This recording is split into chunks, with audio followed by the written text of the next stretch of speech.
في كل أنحاء العالم على مر الزمن كان في قبائل وحضارات بتهتم بالنباتات المثيرة للهلوسة. بعضها كان بيستعملها في طقوس روحية، وبعضها كان بيشوف فيها بوابة لعالم خفي من العلم والمعرفة.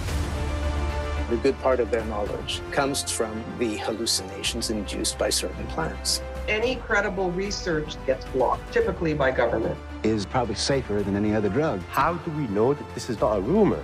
The CIA bought up the world's supply of LSD. There is a whole universe within the brain. يعني مش هنوصل لحاجة.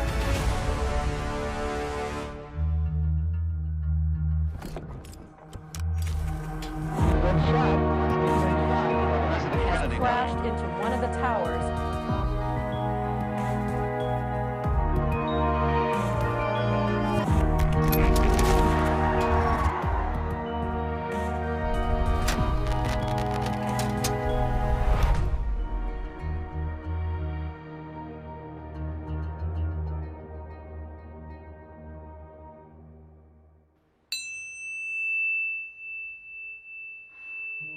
They use psychoactive plants to learn about the world around them. What we did find seems to be real. You could, by the use of drugs, reprogram somebody's mind. People underestimate how deep is the brain. النباتات المثيرة للهلوسة زي مشروب الأياواسكا وزهرة اللوتس، هل النباتات دي كانت مصدر العلم والتكنولوجيا عند جدودنا القدماء؟ الكهنة في حضارات كتير كانوا بيستخدموا نباتات مهلوسة زي الأياواسكا واللوتس والإيبوغا والبيوتي ونباتات تانية كتير عشان يغيروا وعيهم ويتنقلوا لمستوى مختلف من الإدراك، مستوى بيقولوا الكهنة عليه إنه بيفتح لهم أبواب معرفة في أبعاد مش في عالمنا الملموس. وده بيفكرني بحالتي كممثل لما أبني شخصية مختلفة عني، ولما أتقمص الدور كأني زي الكاهن مع بعض الحاجات الأخرى، يعني أنا بتواصل مع بعد تاني وبدخل حالة من الوعي مختلفة. أنا اتعلمت حاجات كتير من التمثيل. أول مرة في حياتي أروح اختبار تمثيل في المسرح كان مع واحد صاحبي. رحت نيلت الدنيا، تهتهت وعرقت وكانت فضيحة، بس حبيت التجربة جدا. يمكن معرفش أشرح الإحساس. المهم إني رجعت للمخرج اللي عمل لي الاختبار وترجيت، ومش مهم يشغلني ممثل، ممكن أشتغل مساعد له علشان أتعلم. وده فعلا اللي حصل. وفضلت أتعلم كل يوم، أتعلم التمثيل وأتعلم من التمثيل. علمني التمثيل إن الحقيقة ساعات بتبقى في اللي ما بنشوفوش. بس هل فعلا في ناس قدروا يدخلوا عالم موازي من الحكمة والمعرفة؟ بحثي عن جواب للسؤال ده وصلني الباحث اسمه جيريمي ناربي. Hi, Jeremy. Hi, I want to talk a little bit about your work. You have extensively researched hallucinogenic plants. Can you share with me your hypothesis, please? I was an anthropologist, a young anthropologist 35 years ago in the Peruvian Amazon. And I was there not to study hallucinogenic plants, but to study the political economy of the rainforest. And this went through trying to understand how they understood the forest they lived in. And they said that the way to understand this was to drink, for example, ayahuasca, which is a mixture of hallucinogenic plants, or take concentrated tobacco paste. There are something like 80,000 species of plants in the Amazon rainforest. European forests have a total of about 300 species. So it really is quite mind-boggling. Some scientists went and they made 2 meter by 10 meter plots in the forest, and then they would take different Ashaninka people and ask them to walk through these 20 square meters and identify plant by plant the plants that were there. And these people had names for 98% of the plant species. And they attributed uses to about half of them. So they really do have encyclopedic knowledge about plants and what one can do with them. I mean, you know, how many plants do most people in Switzerland know that they can just walk out and say, I don't know, 10, maybe 20? How did they acquire such immense botanical knowledge? Their knowledge about plants is recognized by science and the pharmaceutical industry, but they themselves say that a good part of their knowledge comes from the hallucinations induced by certain plants. With ayahuasca, for example, they put whatever plant they find interesting in the ayahuasca brew, and then they drink it, and in their visions, they hope to learn things about other plants. They use psychoactive plants, they use them intelligently to learn about the world around them. It's quite a paradox, because they say that the knowledge they have comes from using the plants. How did they know which plant to use to get this knowledge? It's true that one can see that paradox, especially if one is on the outside. But on the inside, what you have is indigenous Amazonian people are just naturally curious about their environment, interested in experimenting. You know, they just have that sort of basic curiosity. الموضوع ده بيرجعني لسؤال إزاي الفراعنة قدروا يوصلوا للعلم والهندسة اللي مكنهم يبنوا كل شيء عظيم بنوه زي الهرم. بحثي وصلني لزهرة اللوتس المصرية، وإن في ناس بتقول إنها نبات غني بالDMT، وهو أحد المواد الفعالة المثيرة للهلوسة. وده بيرجعني للنظرية اللي بتقول إن النباتات المهلوسة هي مصدر علم الفراعنة، مش بس العلم اللي استخدموه علشان يبنوا الأهرام، علوم كتيرة ومختلفة وأجوبة عن أسئلتنا الخالدة عن الحياة والكون. حسب النظرية دي، العلوم دي كلها محفوظة للنهاردة في قاعة سرية في مصر اسمها قاعة السجلات أو The Hall of Records. كارمن بولتر، مخرجة سلسلة الأفلام الوثائقية شفرة الهرم، بحثت عن القاعة دي.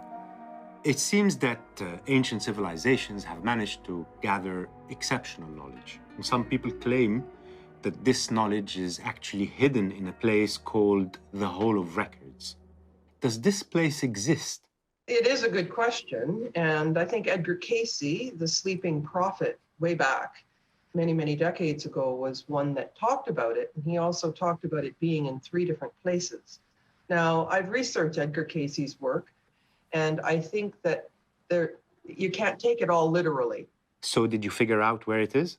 In my time in Egypt, I spent a great deal of time when the plateau closed in the tunnel system.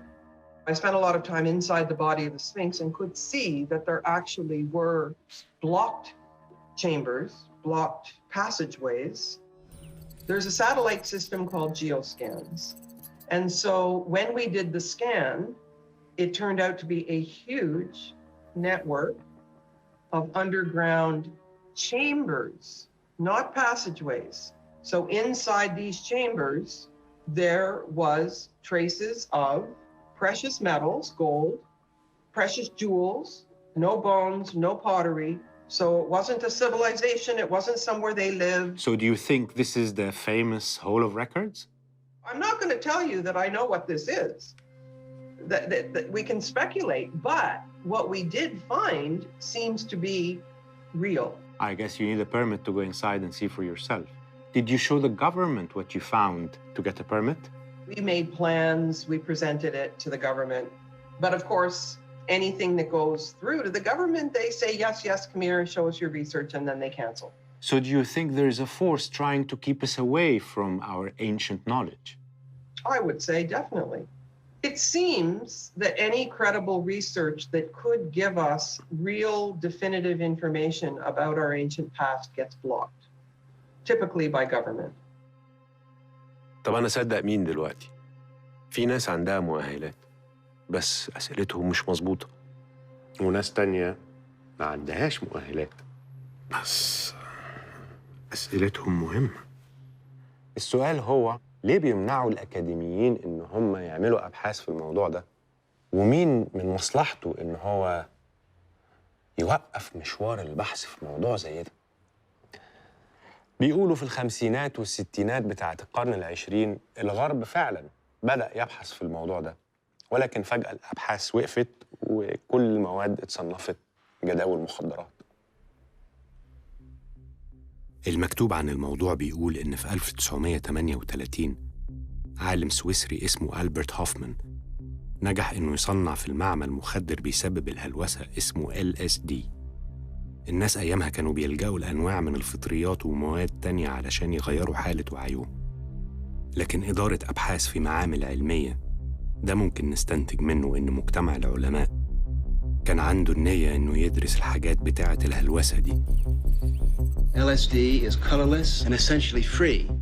Is probably safer than any other drug. This is not a drug. There is a voice. لغاية لما زي ما بيقولوا فجأة الكرسي انضرب في القلوب وكل الأبحاث دي توقفت.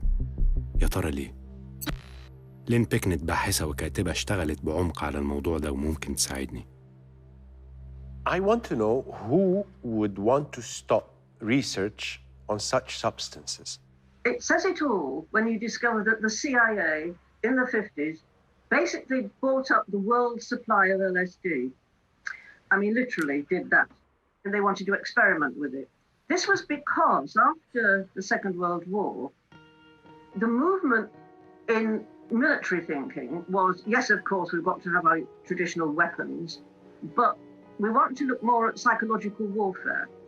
You know, how can we, for example, train assassins by the use of programming their minds? Like MK Ultra, the secret program by the CIA in 1953. What can you tell us about that? It was terrifying, absolutely terrifying. It was based on a real idea that you could theoretically, by the use of drugs and hypnosis, reprogram somebody's mind. They used, I think, up to 80 institutions, such as prisons, hospitals, including some universities even, where they got a few willing experimentees, but a lot of them weren't willing, you know, like in prisons, you can imagine. And some didn't even know they were being experimented on, which is a whole lot worse. And they were often force-fed, one way or another, LSD. How do we know that this is not a rumor and it actually happened? In the 70s, actually, most of the MK Ultra records were destroyed, but the financial records of MK Ultra became known. They weren't destroyed. And looking at them, you could see the sheer extent of MK Ultra, you know, what they paid for, who they paid. دول باحثين وأساتذة محاضرين ومعلمين ووسائلهم معقولة جدا واكتشافاتهم مهمة. ولكن الحقيقة ساعات بيبقى فيه قوة اهتمامها الوحيد هو إنها تعكر صفاء المية. يعني مش هنوصل لحاجة. يا ترى علمياً إيه اللي بيحصل في مخ الإنسان لما بياخد مادة مثيرة للهلوسة؟ إنزو تالياتسوكي دكتور مخ وأعصاب ممكن تكون عنده الإجابة. You did a lot of research on hallucinogenic plants and drugs and their relation to human consciousness. When someone takes DMT or LSD, are they connecting with some sort of universal wisdom or tapping into cosmic knowledge or anything of that sort? By training, I'm a physicist, so I have a very hard time, believing that there are things beyond what we know as the universe itself.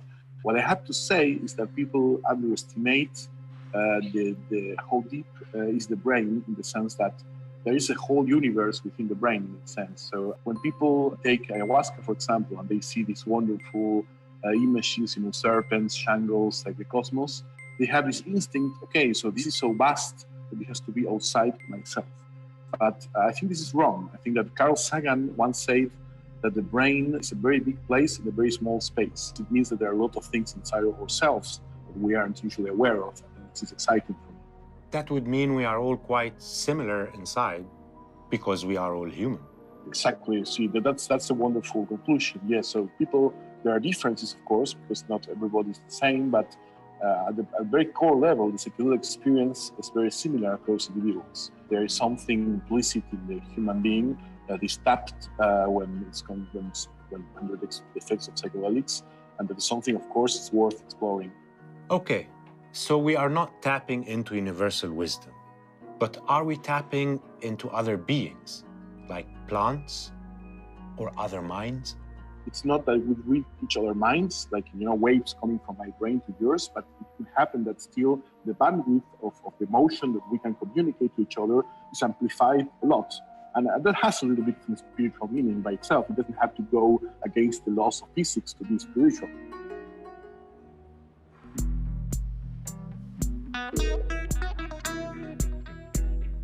هتستمر رحلتي في البحث، وهتستمر رحلتي في التنقل بين عوالم مختلفة وأبعاد موازية، بس أكيد بدون مواد مهلوسة. عوالم بياخدني عليها التمثيل والموسيقى، عوالم يمكن فيها أجوبة، بس أكيد فيها كتير أسئلة.